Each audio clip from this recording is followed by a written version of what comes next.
ತಕ್ಷಣ ನಾನು ಜೈಲ್ಗೆ ಹೋದ ತಕ್ಷಣ ನಾವೇನು ದುಡ್ಡು ಹೊಡಿ ಅಂತ ಹೇಳಿದ್ವು ಅಂತ ಮಾತನ್ನು ಕೂಡ ಈ ಕಿವಿಲ್ ನಾನು ಕೇಳ್ತೇನೆ. ಅಂದು ನಂಗೇನು ಬೇಜಾರೇನಿಲ್ಲ, ಇರಲಿ ಮಾತಾಡ್ತಾರೆ, ಅವಕಾಶ ಮಾಡಿಕೊಟ್ಟದ್ದು ತಾನೇ ಅವ್ರು ಮಾತಾಡೋದು. ಅವಕಾಶ ಮಾಡಿಕೊಟ್ಟು ಯಾಕೆ ಮಾತಾಡ್ತಾರೆ? ಹಂಗೆ ಬೇಕಾದಷ್ಟು ವಿಚಾರಗಳಿದೆ. ಬಾಂಬೆಕ್ಕಿನ್ನ ವಿಚಾರ ನಾನು ಕನಕಪುರದಲ್ಲಿದೆ, ಕೆಲವು ನಮ್ಮ ಸ್ನೇಹಿತರುಗಳು ಇಲ್ಲಿದ್ದಾರೆ, ಅವ್ರಿಗೆ ಗೊತ್ತು. ಓಡಿ ಬಂದೆ ಅಸೆಂಬ್ಲಿ, ಇಲ್ಲಿ 10 ಜನ ಹೋಗಿ ಸ್ಪೀಕರ್ಗೆ ರೆಸಿಗ್ನೇಷನ್ ಕೊಡಕ್ಕೆ ಹೋಗಿದ್ರು. ಬಂದೆ ನಾನು ಕನಕಪುರದಲ್ಲಿದ್ದಾಗ. ಬಂದು ಒಂದು 5-6 ಜನ ಶಾಸಕರನ್ನ ವಾಪಸ್ ಕರ್ಕೊಂಡು ಬಂದೆ ನಾನು ಕ್ವಾರ್ಟರ್ಸ್ಗೆ. ಕರ್ಕೊಂಡು ಬಂದಾಗ ನನಗೆ ದೆಹಲಿಯಿಂದ ಫೋನ್ ಬಂತು. BJಪಿಯಿಂದ ಯಾರಿಂದ ಬಂತು ನಾನು ಹೆಸರು ಹೇಳಕ್ಕೆ ಬೇಡ. ಈಗ ನಾನು ಯಾರೊಬ್ಬ ಇನ್ಕಮ್ ಟ್ಯಾಕ್ಸ್ ಆಡಿಟ್ರ್ ಕೈಲಿ ಫೋನ್ ಮಾಡಿ ಅವ್ರ ಫೋನಿಂದ ನನಗೆ ಮಾತಾಡ್ಸೋದು. ನನ್ನ ತಮ್ಮನೂ ನನ್ನ ಜೊತೆ ಇಲ್ಲಿದ್ದ, ಒಬ್ಬ DG ಇದ್ದ ಇಲ್ಲಿ, ಅವನು ಮಾತಾಡ್ದ. ಹೇಳ್ತಾ ಇದ್ದಾರೆ ಡೆಲ್ಲಿಯಿಂದ ಇನ್ನೊಂದು ಫೋನಲ್ಲಿದ್ದಾನೆ, ನೀವು ಡೆಪ್ಟಿ CM ಆಯ್ತೀರಾ ಇಲ್ಲ ಜೈಲಿಗೆ ಹೋಗ್ತೀರಾ, ಎರಡರಲ್ಲಿ ಒಂದು ಆಯ್ಕೆ ಮಾಡಬೇಕು, ಅವ್ರನ್ನ ವಾಪಸ್ ಕಳಿಸಿರೋ ಅಂತೇಳಿ.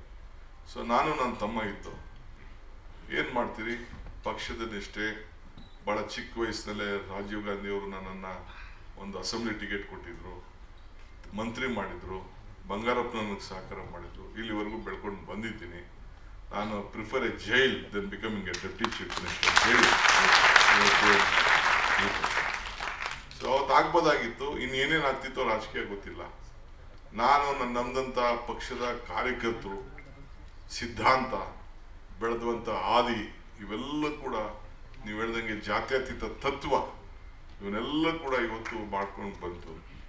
ನಾನು ಏನೋ ಒಂದು ಸಣ್ಣದಾಗೆ ಅಸೆಂಬ್ಲಿಯಲ್ಲಿ ಅಶೋಕಂಗೆ RSS ಬಗ್ಗೆ ನನಗೂ ಸ್ವಲ್ಪ ಕಲ್ತಿದ್ದೀನಪ್ಪ ಅನ್ನೋಕ್ಕೆ ಬೇಕಾದಷ್ಟು ಟೀಕೆಗಳು ಬೇಕಾದಷ್ಟೆಲ್ಲ ಬಂತು. ನಾನು ಕಲ್ತಿದ್ದೀನಿ, ಯಾವ ಪಾರ್ಟಿ ಏನೇನು ಫಿಲಾಸಫಿ ಎಲ್ಲ ಕೂಡ ಕಲ್ತಿದ್ದೀನಿ. ಆದರೂ ನಾನೇನು ಬೇಜಾರು ಮಾಡ್ಕೊಂಡು, ನನಗೆ ಯಾರು ನೀನು ಕ್ಷಮಾಪಣೆ ಕೇಳುವಂತನೂ ಕೇಳಲಿಲ್ಲ ನನಗೆ.